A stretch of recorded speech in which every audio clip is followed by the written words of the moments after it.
In Lagos City, where the traffic never sleeps and the sun shines like it's angry at everybody, there lived a young woman named Amarachi Nwosu, a beautiful lady with skin smooth like ripe mango and eyes that could make any man lose focus on his destiny.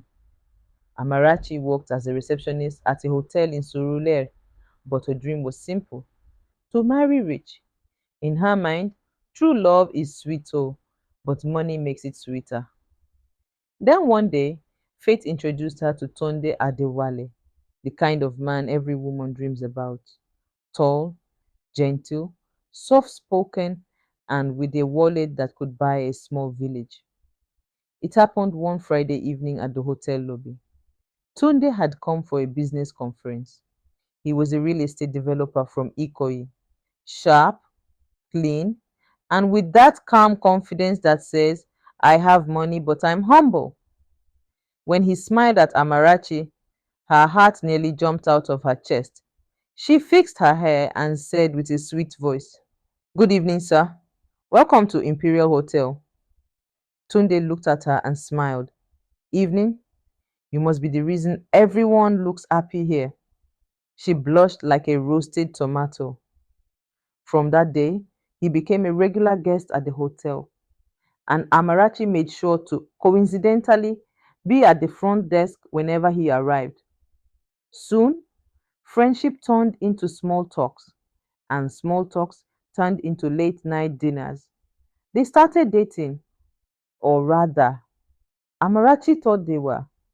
Tunde liked her company, but he wasn't in love. He was just enjoying life. But Amarachi, she was already planning wedding colors. Aso Ebi will be gold and wine. My friends will wear girl that touches heaven.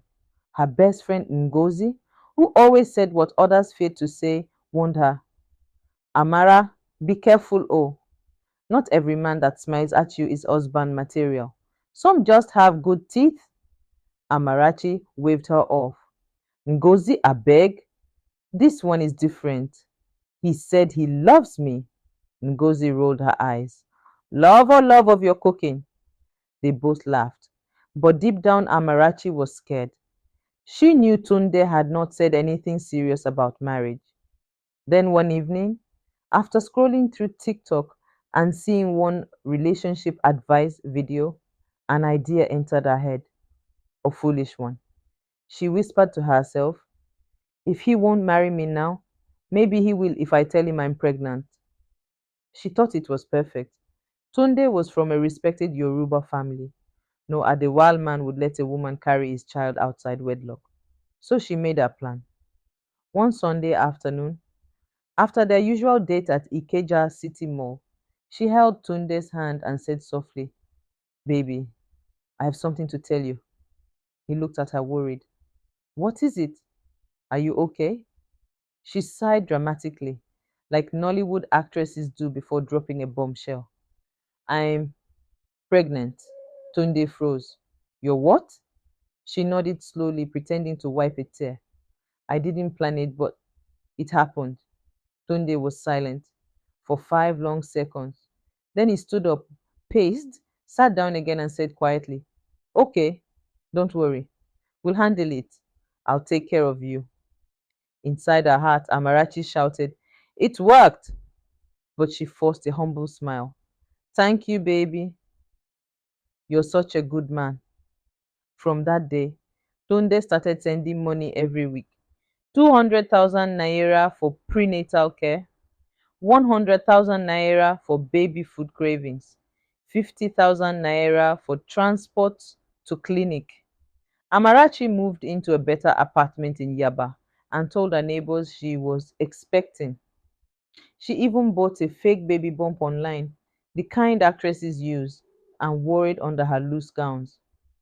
Her landlord greeted her every morning with Mama to be, congratulations, oh, she would smile proudly. Thank you, sir.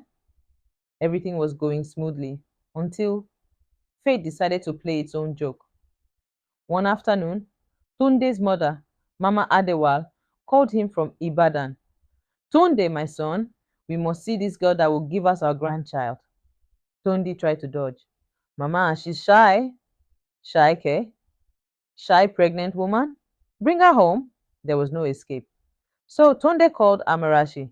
Babe, we're going to Ibadan next weekend. My mom wants to see you. Amarachi's smile froze. Ibadan? Ah, she wasn't ready for that kind of meeting, but she couldn't back out now. On the bus ride to Ibadan, Amarachi wore her fake belly bump and prayed silently. Lord, let this lie just walk small. I promise to confess later. They arrived at Mama Adewale's compound, a big family house with a mango tree in front and the smell of jollof rice in the air. Mama Adewale, a strong Yoruba woman with wisdom in her wrinkles, ran to hug Amarachi. Ah, my daughter, look at you. You're glowing. In, pregnancy fits you. Amarachi forced a laugh. Yes, ma. Thank you, ma. But the problem started when Mama Adewale said, we must go to our family doctor tomorrow to check the baby. Oh, I want to see the ultrasound myself. Amarachi nearly collapsed. That night, Amarachi called Ngozi, whispering in panic, Ngozi! I'm finished. The woman wants to see ultrasound. Oh, Ngozi, trying not to laugh, said, Ah, I told you not to do this. Maybe you can fake the scan? Fake care?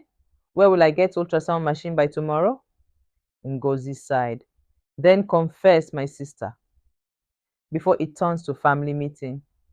But Amarachi couldn't. She was too deep in the lie. The next morning, Tunde's mother took them to the family clinic. The doctor, an old family friend, asked Amarachi to lie down for an examination. She hesitated. Ah, doctor, maybe I'll come back next week. The baby is shy. The doctor frowned. Madam, unborn baby cannot be shy. Please lie down. Amarachi panicked. Tunde looked at her suspiciously. Finally, she stood up and said, Doctor, please, there's no baby. Everyone froze. Tunde blinked. What did you say? Tears poured from her eyes. I lied. I only wanted you to marry me. I'm sorry. The room went silent. Mama Adewale gasped. Jesu! These Lagos girls will not kill us. Tunde was heartbroken. Amarachi, you think love is built on lies? She tried to explain. I love you. I just didn't want to lose you. He shook his head. You've already lost me. He left her in Ibadan and drove back to Lagos alone. Amarachi cried all the way to the bus park, her fake belly bump stuffed in a nylon bag. Weeks passed. Amarachi lost her job. The hotel manager found out about the scandal. Her new apartment rent expired, and she had to move back to Umoma village to stay with her widowed mother. In the village, people gossiped. Na she wey Lee say she get bell for rich man abi? She swallowed her pride and started helping her mother sell palm oil in the market.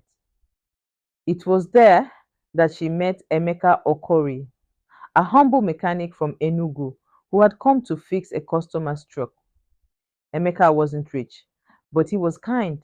He greeted her every morning, carried her goods without asking, and made her laugh till her ribs hurt.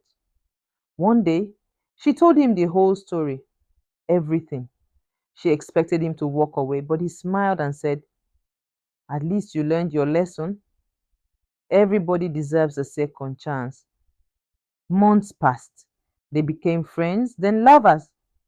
Emeka worked hard, saved money, and eventually opened his own workshop. He proposed to Amarachi under the mango tree behind her mother's house. Let's build our life with truth, not lies. She cried tears of joy. Yes, Emeka. I've learned on their wedding day. Even the village gossipers danced until their wrappers almost fell. And as Amarachi and Emeka exchanged vows, she saw Tunde in the crowd. He had come quietly smiling. After the ceremony, he shook Emeka's hand. You got a good woman. She just needed to find herself first. Amarachi smiled gratefully. Thank you, Tunde. And so from lies and shame came truth and grace. Moral lesson. Love built on lies will collapse like a house without foundation. But when you are honest, Even if you have nothing, true love will find you. In the end, wealth may open eyes, but truth opens hearts. If you enjoyed this story, I beg subscribe, like, and turn on that bell because plenty sweet African stories are still loading.